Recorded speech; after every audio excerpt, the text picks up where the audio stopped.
Sa mga baguhan dyan or sa mga hindi pa marunong mag-tiles, nagtataka ba kayo kung bakit nasa gitna nag-uumpisa ang paglagay ng tiles or pag-iiskwala?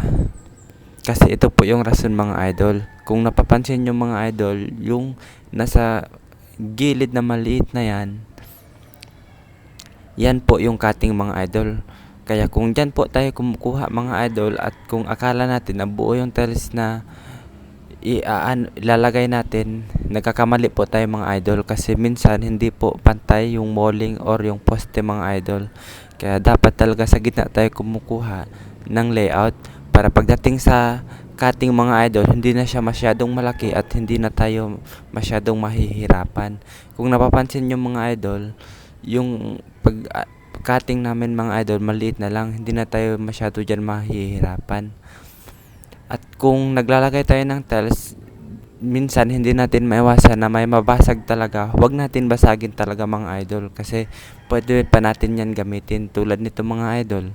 Kung napapansin nyo, yan yung tiles na ginagamit namin, basag po yan mga idol. Yan po yung gagamitin namin ngayon sa paglagay dyan sa gilid mga idol or sa cutting.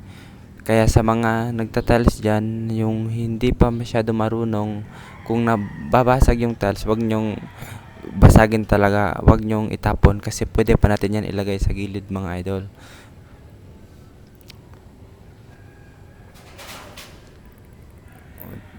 At yung ginamit nga pala namin mga idol, tile cutter pala yan, madali lang siya pangputol lang tiles mga idol.